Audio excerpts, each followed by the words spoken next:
Kia ora, good morning everyone, Richard Wong here. Welcome back to the channel. Today we are going to have a look at this Hollyland Mars M1 monitor. But before we start, just a quick disclaimer. Hollyland sent me the samples I use in this review, and just like most of the review samples, I don't need to send them back after the review is done. But they have not paid me any money, and they also don't have any input on what I'm going to say in this review.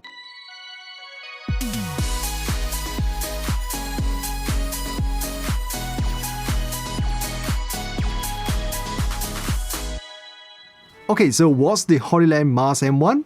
It is a 5.5-inch external monitor for your camera. Size-wise, it's reasonably compact for a 5.5-inch monitor. The weight is 380 grams without antenna or battery, so it's not the lightest 5.5-inch monitor that I've ever used.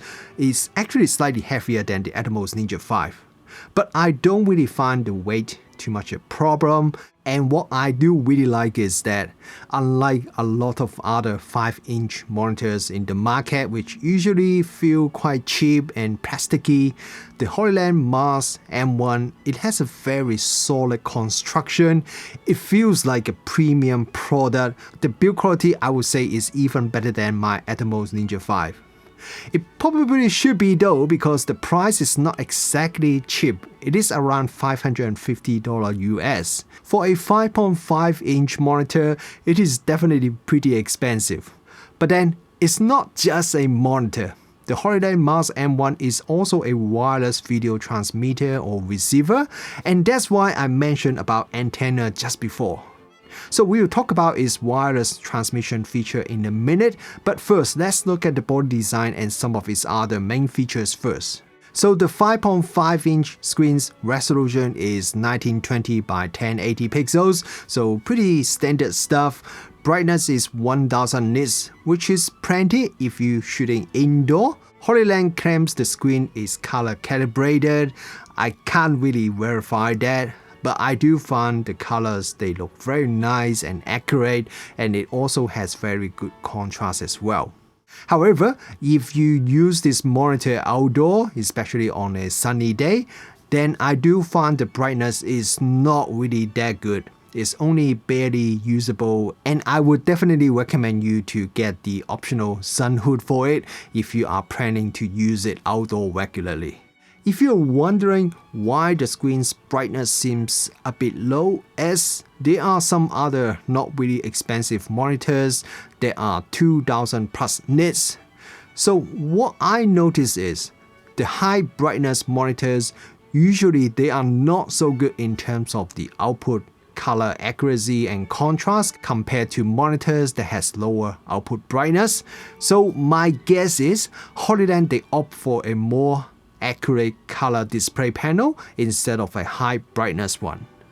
The screen is also a touch screen, and the monitor, it only has one button at the back, which is the power on off button. If you do a quick single click, then you can also use the button to lock the screen. So pretty much everything has to be controlled through the touch screen interface. There are a lot of visual assist tools available. You got waveform, vectorscope, histogram, zebra, peaking, some colors and cropping options, anamorphic discrete support, and more. I found the touch screen interface looks pretty clean and quite easy to use, and also pretty responsive too. But I do also find some of the menus, like the setting menu, looks a bit, well, maybe call it prototype-ish and lack a bit of polish. It seems like some of the UI menus was created by a programmer rather than a UI UX designer. But does it affect the usability? Well, not exactly, but I definitely want to see a slightly more polished user interface, especially consider everything else about this Mars M1 monitor is very well polished in terms of design. Now let's have a look at the side and the back of the monitor. On this side, we have a full-size HDMI input and output port that can support up to 4K 30 frames per second. There's also a 3G SDI input at the back of the monitor, which supports up to Full HD 60 frames per second. I'm glad to see there's both the SDI and HDMI ports, which means this monitor can be used not only with the mirrorless cameras in the market, but also some of the more professional video equipment that use the SDI connection. There is a Sony MPF style battery slot at the back, or you could use an optional DC power source to power this monitor. There is a D-tap to DC adapter that comes with the monitor, so you can power the monitor using a V-mount battery. There's also a DC power output port at the back of the camera as well, so you can use it to power something else such as your camera using a dummy battery. At the top of the monitor, there are two removable antennas. These are probably the shortest antenna that I found on any Hollyland products that I have used so far. Not sure why they are so small, and I do wonder if it will affect the transmission range. Maybe Hollyland make them so small so it will be easier for the user to carry the monitor. But anyway, Hollyland claims the transmission range is up to 150 meters or 450 feet when there is a direct line of sight. We'll go out and do a bit of range testing very soon. There's a 3.5mm headphone jack on one side of the monitor, and there are two 1/4-inch screw holes on the monitor, one at the bottom and one on the side, so that gives you a bit of flexibility on how you can mount this monitor onto your camera. I do wish there's also a 1/4-inch screw hole on the left side of the monitor, because that would give you even more flexibility on how you can mount this monitor. On the other side, there is a USB-C port that can be used to install LUT files, but the USB-C port can also be used for firmware update. When I'm working on this review, Hollyland has already released a new firmware which adds a video recording feature to this Mars M1 monitor, so you could record up to 3 minutes of video to the monitor's internal memory, but the video cannot be exported and it will be deleted when you turn off the device. Now, on one hand, I'm really glad to see Hollyland add a new feature while firmware update, and I'm sure there's a reason why Hollyland created this feature. But I also feel this is quite a weird feature. I can understand maybe why there is a short time limit, maybe because of the memory on board is limited, but the fact that I cannot save the record video and it will be erased as soon as I turn off the monitor make this feature not really that useful, to me at least. Okay, I think the biggest selling point of this monitor is that you can use it as a wireless transmitter or receiver as well, and that means if you connect the monitor to your camera, you can also transmit 1080p video signal and audio signal to other receivers wirelessly. Yes, I said receivers. This Mars M1 monitor can be paired with up to 2 of the supported Hollyland receivers. It can be either another Mars M1 monitor, or the Mars 4K, or Mars 400S Pro, or Mars 300 Pro. Or you can swap out one of these receivers and replace with 2 smart devices running the HollyView app. I have talked about the HollyView app a few times on this channel before, but in case you have never watched any of those videos, it is a free app that you can use to monitor the video and audio signal that transmit from the transmitter. It has a lot of different visual assist tools, as well as you can use it to do a video recording or capture a screenshot. So you can connect your Mars M1 monitor to one Hollyland receiver and 2 smart devices at the same time. Or if you don't want to connect to any Hollyland receivers, now you can connect up to 4 smart devices, each running the HollyView app. So this is really useful when you are working with a team and you can allow your team to monitor the video footage in real time. And in case you missed what I just said, the Hollyland Mars M1 monitor can also be used as a wireless receiver as well. So it is really convenient, as you can now have a 5.5-inch monitor that can also receive the video and audio signal wirelessly without having to attach another additional receiver to the monitor. This is great for shooting at location, as you can set up a wireless video transmission system very easily without having to carry a lot of gear and wire and battery. In terms of latency, Hollyland claims the latency is around 80 milliseconds, and when I tested it myself, I paired the Hollyland Mars M1 monitor with a Mars 4K receiver, and the latency introduced by this wireless transmitter receiver setup is around 60 milliseconds, so it is definitely pretty good. The latency is barely noticeable, and for a wireless system at this price point, I think the latency value is very decent.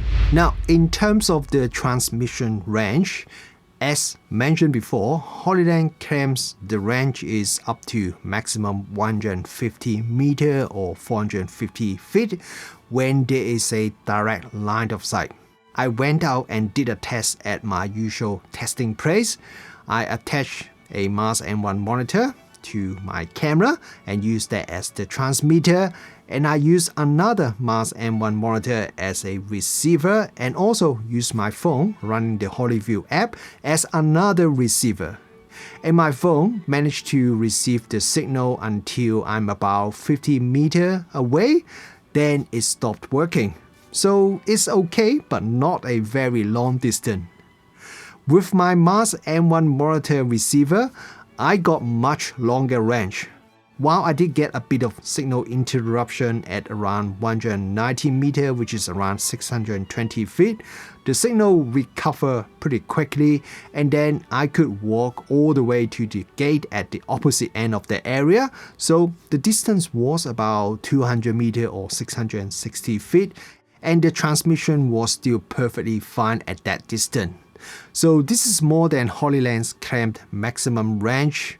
It seems, despite the Mars M1 monitor has a small antenna, the transmission range is still pretty decent.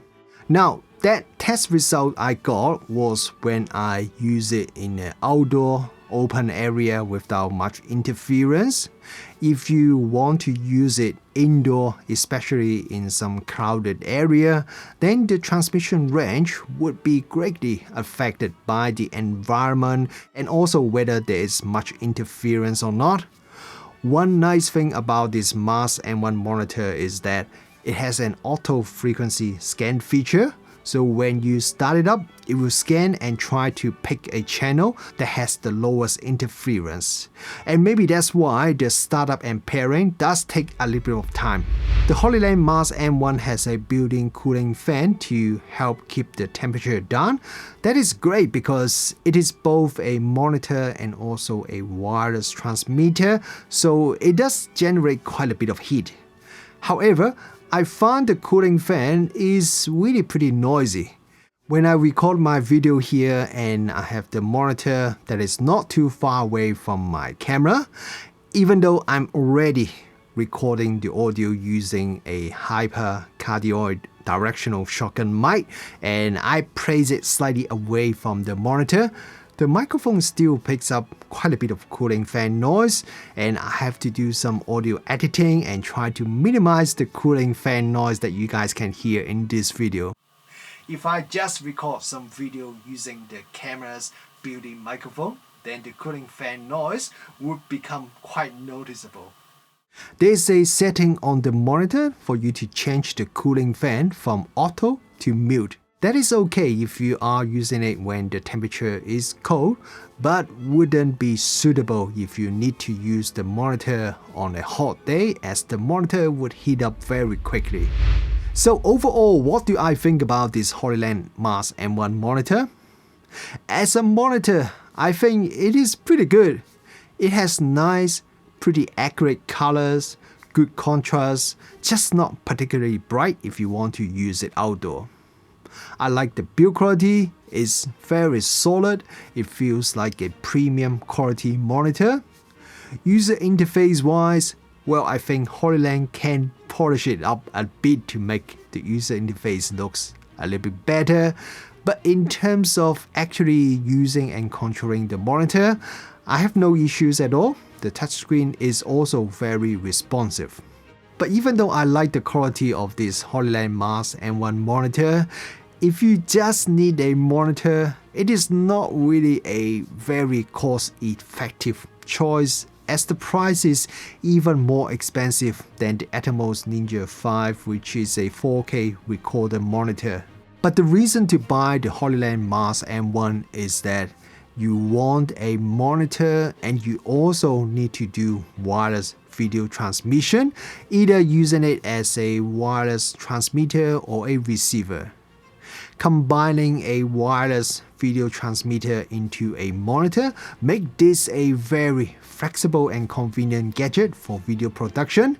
This is especially great if you already have some of the latest Hollyland wireless transmitter sets, so you can just add this monitor to your system. But even if you don't, you can still use the Hollyland Mars M1 monitor as a transmitter and transmit the video footage to up to 4 smart devices running the HollyView app. This makes it an easy way to share the video footage with your team or client when you are recording. My biggest issue with this Mars M1 monitor would be the cooling fan or the cooling fan noise. I understand why there is a cooling fan, but it's just pretty loud, especially if you are shooting indoor. And this is why the reason that I almost never use my Atomos Ninja 5 when I'm recording YouTube video here indoor, because the Atomos Ninja 5 also has a very loud cooling fan. Yes, you could turn off the fan, but it wouldn't work for people that need to use it on a hot day. Apart from this issue, I found the Hollyland Mars M1 monitor a very solid product overall. For me, because of the cooling fan noise, so I'm not really sure whether I'll be using this monitor here indoor while I'm recording my YouTube video. But if you are mainly shooting outdoor, or you don't need to put your M1 monitor very close to your microphone, then this wouldn't be a problem for you at all.